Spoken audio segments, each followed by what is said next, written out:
Good morning, colleagues. Good morning. Thanks, Jens, for the introduction, but let me clearly state that I'm not the chief director. Thanks. But it's from the Directorate Climate Change and Monitoring and Evaluation, and I'm overseeing the flagship programs. Thanks, colleagues. I'm here to present mainly the climate change flagship programs and their relation to the energy sector. From the Department of Environmental Affairs and South African perspective, we look into the Durban COP that has actually set a milestone for South Africa. You will remember that the Durban COP, this is where they actually laid the foundation for the establishment of the GCF, the Global Climate Fund. And with that came the Paris Agreement, where as South African government, we ratified the NDC in 2015. So this is where we are at this stage, and we want to look at the implications of the NDC from the South African's perspective, linking it as well to the energy sector.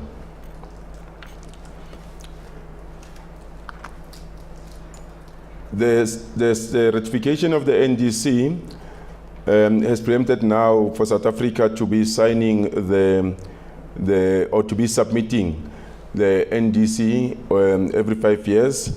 We submitted the first one actually in 2015, covering 2025 to 2030. And that NDC covered adaptation, mitigation, support component for national scale programs requiring implementation support. And with that, there was scaled up policy measures to implement our NDC and to report also on the progress with this policy and measures. And with that, we needed to account to the extent which we have met our goals with that NDC. And we need to submit as well the biannual reports to the UNFCCC.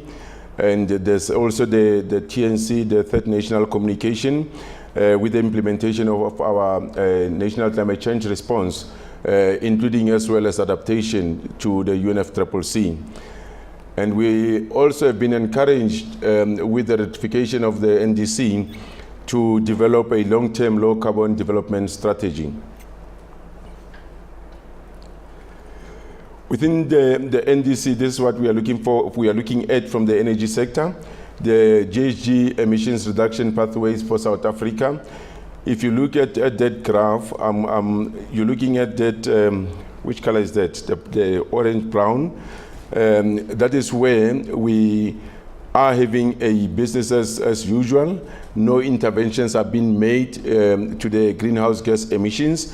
And you're looking at the MPA, mitigation potential analysis, without any interventions. That is where we are looking at that purple line.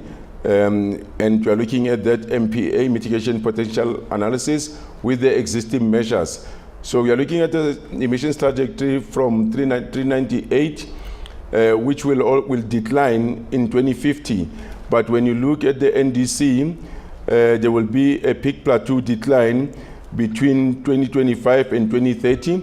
Then we'll start to see that decline with if there's interventions. And this is what actually we have committed to as South African government, to have that decline in greenhouse gas emissions.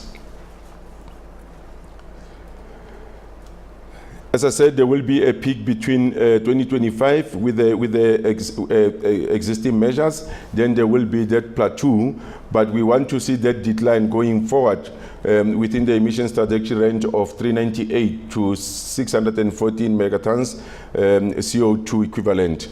And pre-2020 implementation provides the foundation for meeting the post-2020 commitments. Therefore, from the ratification of 2015 to 2020, it gives us an opportunity actually to lay the foundation of implementing some of the flagship programs and having all the interventions that we can have in the energy sector.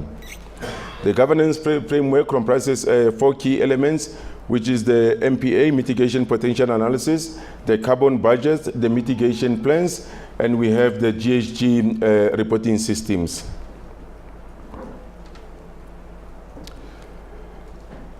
South African GHG Emissions Reduction Governance Framework. In 2018, we are looking at the MPA, which our colleagues are looking at finalizing. The set carbon budget and sectoral emissions targets. We have heard about them even when there was a presentation relating to the budget speech. Then there's call for mitigation plans. There's annual reporting. Starting from 2020, there will be annual reporting by South African government to UNFCCC. Then there'll be assessment of compliance with the end cycle of 2026 going forward. The climate change scale through the climate change flagship programs which I'm overseeing. We have policy within the different lead departments. There's regulatory compliance, there's implementation. Within the policy, that will be the priorities and targets by line departments, and we'll have an enabling environment where we'll be able to implement the climate change flagship programs. There will be, with that implementation, we are looking at transformation, and not only transformation, but transformation at scale. Within the climate change flagship programs, there will be delivery mechanisms with the framework, integrated implementation, financial and governance approach. We were much aware that we cannot implement the climate change flagship programs without the financial component or without the financial means. Then there will be commission and operationalization or delivery program and M&E.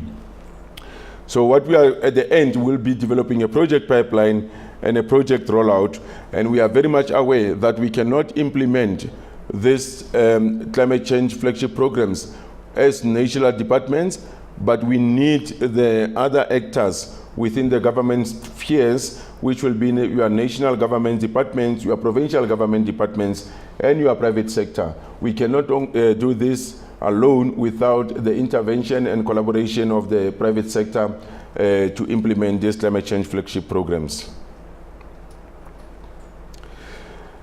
Within the national governments, there will be, that's what we call the set sectoral emissions targets and strategies that will be provided. Then there will be carbon budgets and mitigation plans. There will be obviously M&E, monitoring and evaluation and reporting for what has been achieved. And at the end, the ultimate goal will be achieving the envisaged mitigation potential. The emerging climate finance landscape, market mechanism, finance instruments, and climate funds, increasingly sophisticated, characterized by use of market mechanisms that integrate with South African mitigation goals and supporting system. We have what we call the carbon tax, which is in the making, carbon trading, carbon budget credits and carbon offsets, risk mitigation tools, enhanced access to finance. Then South African Green Climate Fund Strategic Framework, which was approved in the last 2 years. This is linked to the Green Climate, to the Global Climate Fund. And with the climate flagship programs, we are looking at transitioning to a low carbon and climate resilient economy and society. We have a well-developed base for mitigation climate change and building climate resilience. And with that, there is a climate change response policy which will respond to implementing climate action at national scale. And the implementing programs represent the leading actions committed to and underway which advance South Africa's climate change response efforts. The program will provide coordination, consolidated structure for enabling national scale implementation, which provide the mechanism for the implementation of projects or groups of projects, which is programs. And the programs will include both the scaling up of existing climate change initiatives, which are undertaken by different departments and municipalities. We already know that there are projects and programs that are being undertaken by municipalities, lead departments, provincial departments as well.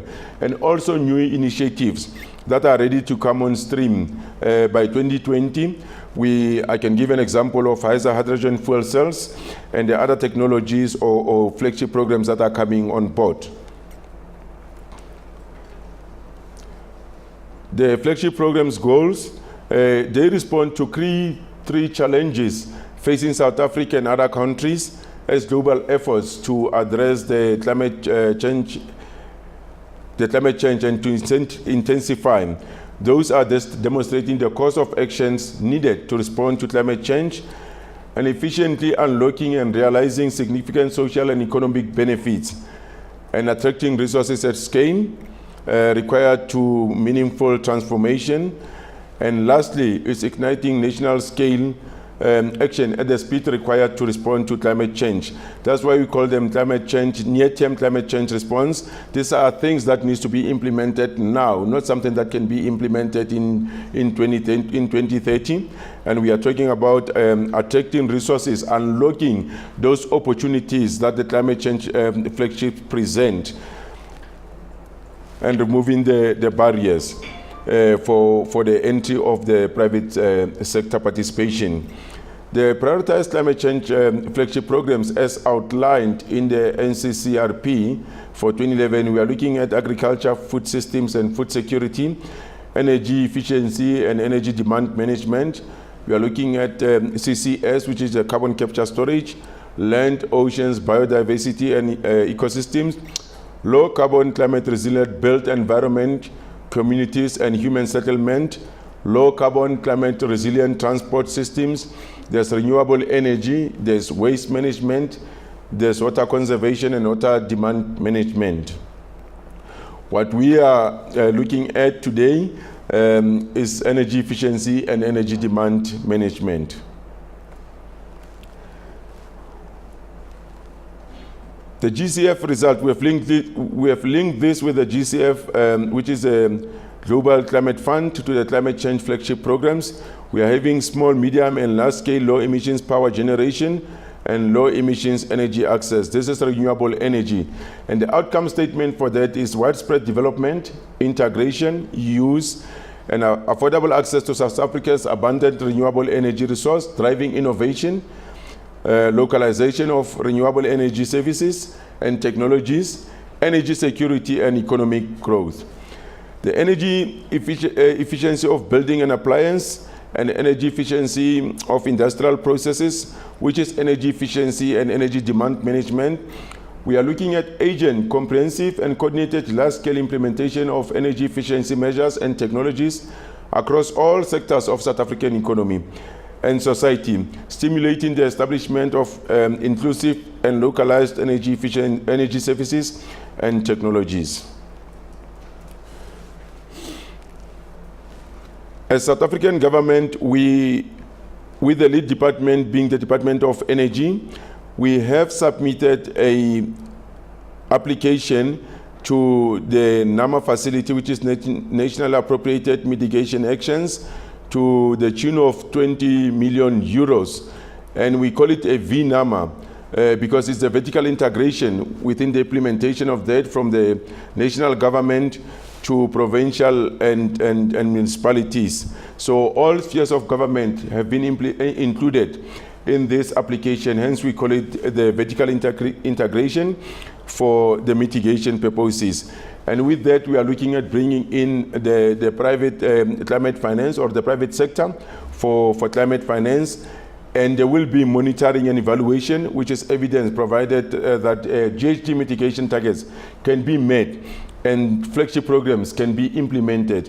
So this is one of the typical examples that we have done from the Department of Environmental Affairs with the support of our partners, but that being led by Department of Energy to submit an application. So we are still waiting for feedback relating to that for our application for 20 million euros to unlock the potential that is available for private sector as well as the municipalities to implement the energy efficiency in public buildings and building programs.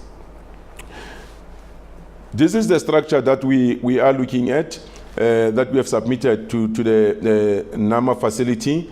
We will be having a guaranteed fund which will be hosted by the IDC, and within that guarantee fund there will be obviously a loan book from the IDC, augmenting that guarantee fund and lending to the private sector. The reason for that guarantee fund is because we needed to minimize the risk of the private sector or the ESCOs to attract them to participate in this program. And for that, they will be able, obviously, to implement this flagship program in different municipalities and provincial departments, and will also eliminate or minimize the risk from the municipal side for payment of debt. So we are providing you with this structure to see the progress that we have made as the leading government institutions to ensure that we can implement the energy efficiency in public buildings.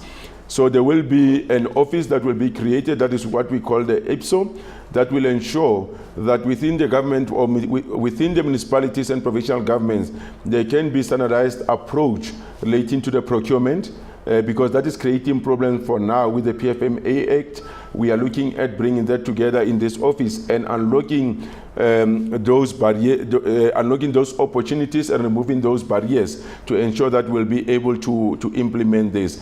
The IPSO office will be providing technical, procurement and legal advice. As I said, then we'll be having an ESCO. Those are energy savings companies, what we call an ESCO.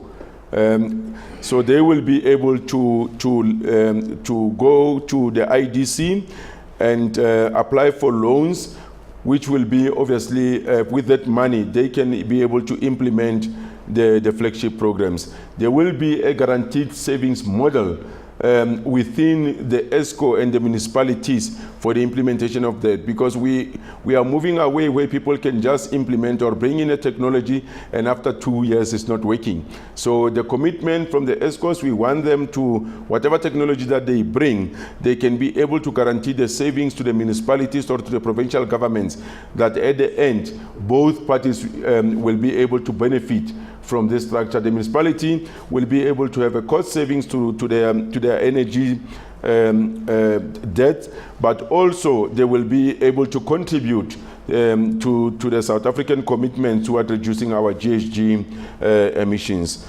And as I said, we are looking at not only the buildings, but this might even extend to the wastewater treatment facilities for the implementation of energy efficiency, because this application is linked to the EDSM grant as managed or facilitated through the Department of Energy. So this is what we have submitted so far. There is other applications that we have done to the GCF, but for the purpose of today, we are looking at energy efficiency. There's waste that we are busy with. With this one, NBI have submitted an application. You can see their name there, National Business Initiative, for the private sector. This one is strictly for public sector buildings and infrastructure. So there's other applications for waste, but as I said today, we are strictly focusing on one for the energy sector. So this is just to provide you with a background that we have signed the NDC as South African government, and with that you have what you call the South African Global Climate Fund. We have established a framework which provides the country program and investment framework, and we have submitted obviously an application, but we have an opportunity as well to tap into this facility that has been provided with the NAMA. And that the convergence of that, it comes to the climate change flagship programs, and providing that with an opportunity to apply to the NAMA facility and the NDC, but also having what we call the national GCF, building a pipeline to the national GCF country program, which for now we have with the department, with the Development Bank of South Africa, DBSA, and from DIA side, we're trying to have a pipeline which will ultimately at the end result in what we call the GCF country program, which will be submitted to the GCF for funding. I thank you.